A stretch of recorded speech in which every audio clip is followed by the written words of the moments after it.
Good morning, children. I hope you all are doing well. I'm your maths teacher Shweta Bajaj. Here I'm back again with chapter 2 whole numbers. But before starting, please like and subscribe my channel so that you get the video notifications on time.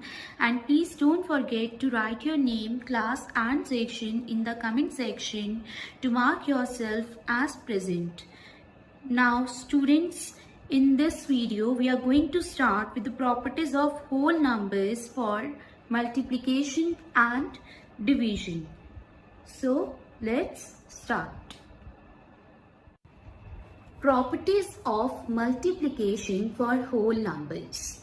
First is closure property. It says that the product of two whole numbers is always a whole number. That means if you will multiply any two whole numbers, your answer will always be a whole number. That is A into B is equals to C, where A, B and C are whole numbers. I have taken one example. See, if A is equals to 6, B is equals to 9, then A into B is equals to 6 into 9 and 6 9s are 54.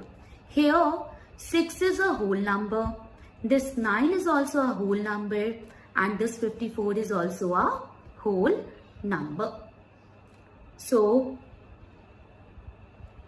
I hope closure property is clear to you. Now next is commutative property.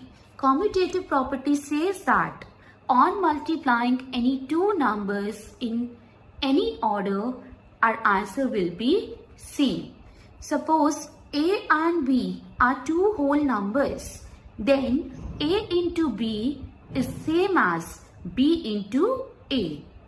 For example, if A is 12 and B is 20, then A into B means 12 into 20, that is equals to 240, and B into A is equals to 20 into 12, that is equals to 240.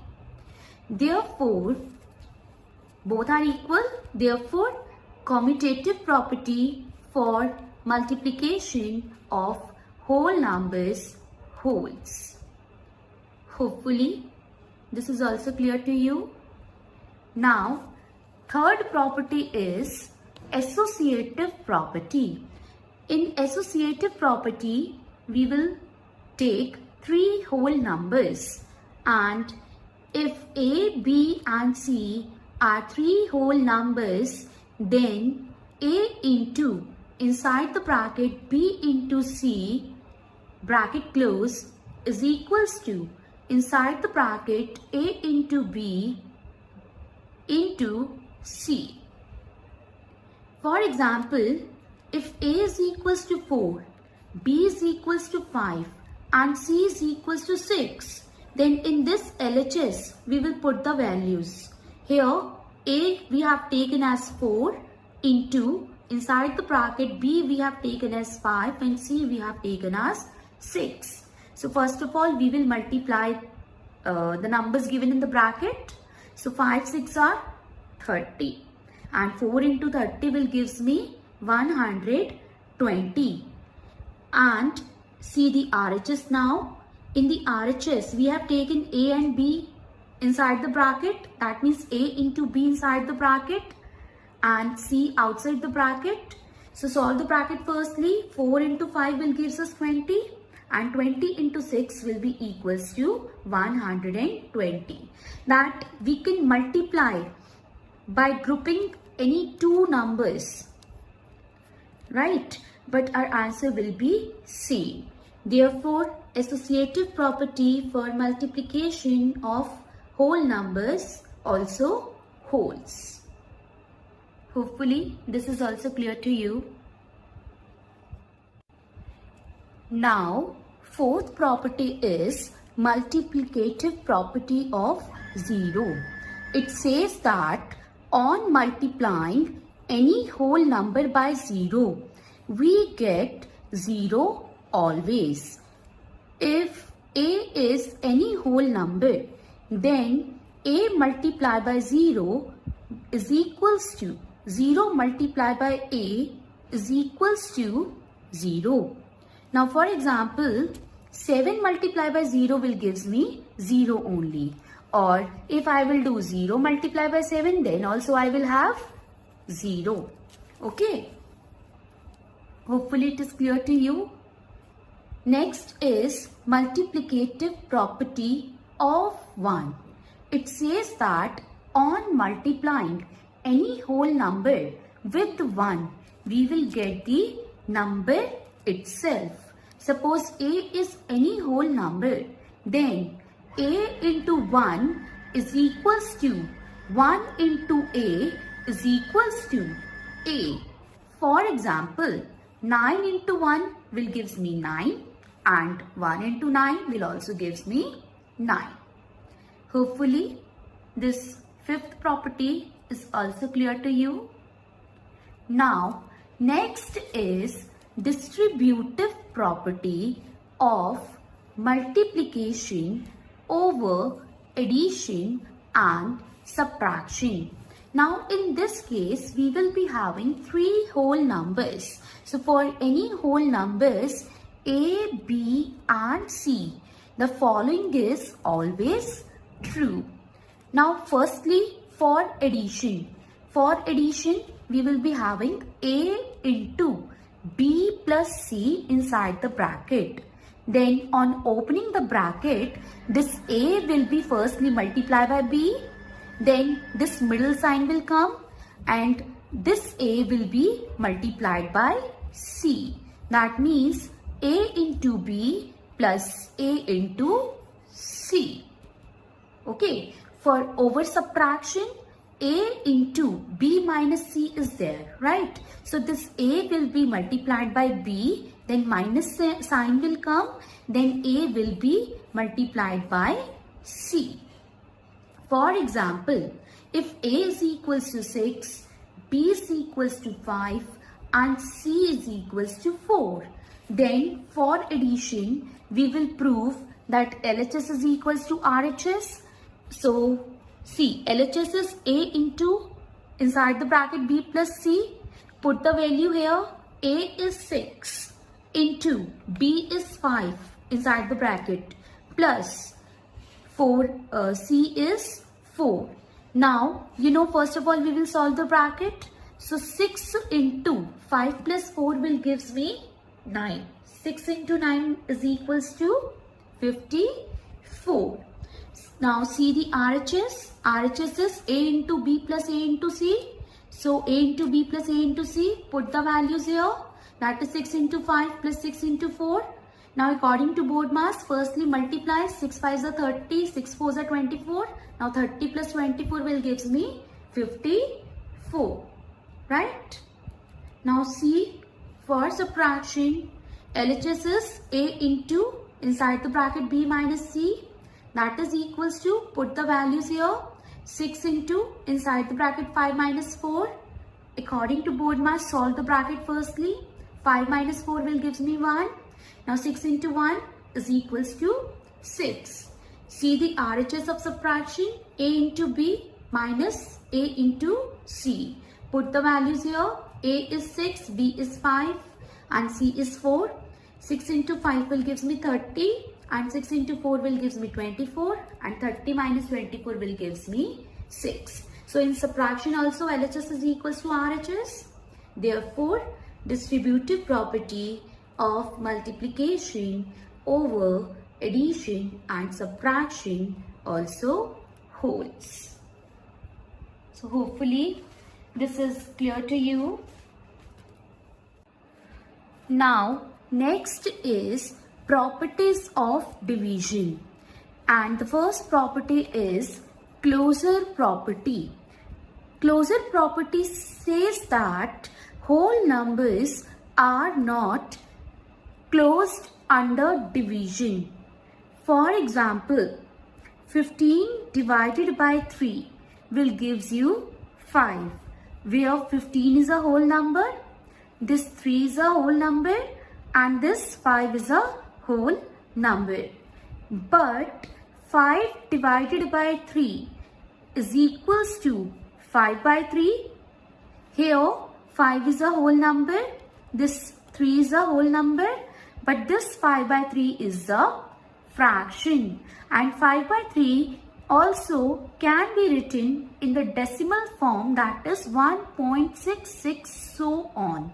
So closure property says that whole numbers are not always closed under division, because sometimes you get your answer as a whole number, and sometimes you get your answer in decimal or fraction. That means your answer, you will not always get your answer as a whole number. So hopefully first property is clear to you.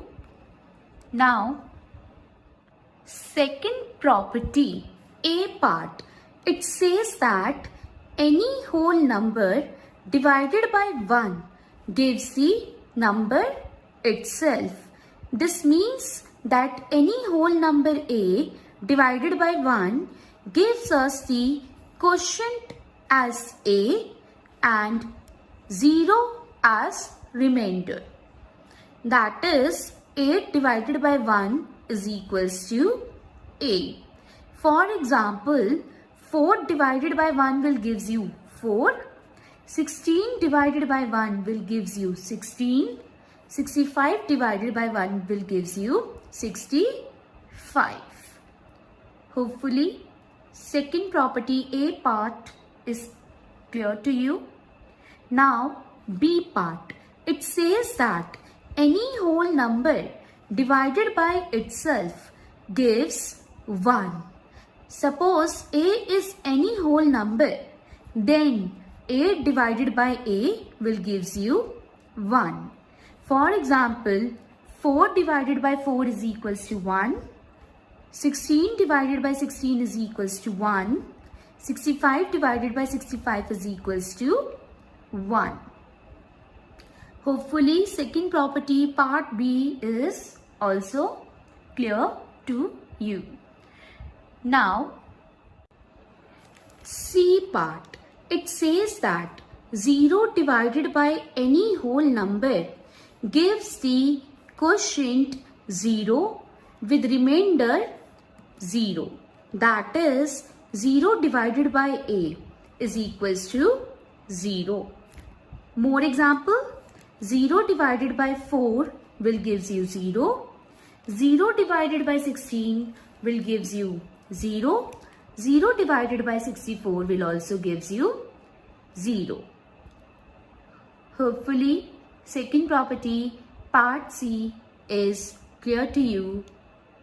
Now third property, it says that for any whole numbers A, B and C, if A divided by B is equals to C and C is not equals to 0, then B into C is equals to A.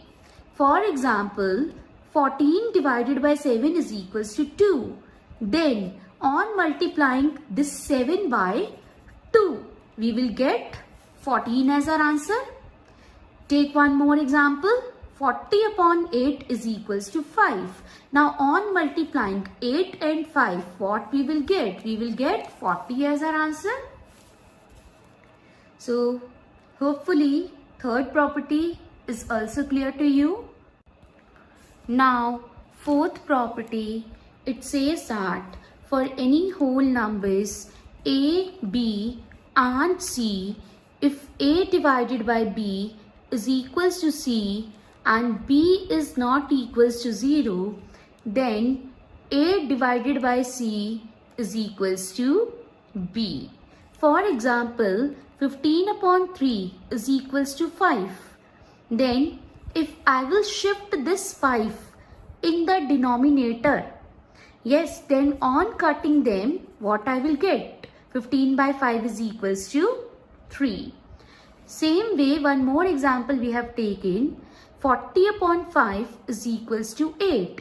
Now if I will shift this 8 here, that means 40 upon 8. Then on cutting, what I will get? 5 as in answer. Hopefully, fourth property is also clear to you. Now, next is division algorithm. It says that when a whole number a is divided by a non-zero whole number b, we get whole numbers q, which is a quotient, and r, which is a remainder, such that a is equals to bq plus r, where r is either 0 or less than b. Let's see with the help of an example. Example. First example is, if we divide 75 by 15, we get quotient as 5 and remainder as 0. See, 75, you are dividing this by 15. 15 5s are 75. Now, division algorithm is of the form a is equals to bq plus r. Here, a is the dividend, that is 75. B is the divisor, that is 15. Q is the quotient, that is 5. Plus r is the remainder, that is 0. So 75 is equals to 15 5s are 75, and 75 plus 0 will gives us nothing but 75 only. See one more example. If we divide 48 by 6, we get quotient as 8 and remainder as 0. Now it is of the form a is equals to bq plus r. A is the dividend, that is 48. B is the divisor, that is 6. Q is the quotient, that is 8, and plus r is the remainder, that is 0. So 48 is equals to 6 into 8, and 6 into 8 will gives us 48. Plus 0 is equals to 48. See one more example. If we divide 90 by 19, we get quotient as 4. Why? Because 19 4s are 76, right? And 4 is the quotient, 14 is the remainder. And see, a is equals to bq plus r is its form. A is the dividend, b is the divisor, q is the quotient, that is 4, and r is the remainder, that is 14. 19 4s are 76. 76 plus 14 will gives us 90. So, hopefully this is clear to you. So, after understanding today's work, I hope you will be able to do the home task attached in the PDF form in description. For any doubts and queries, you can leave your message in comment section. I hope you like the video. Thank you.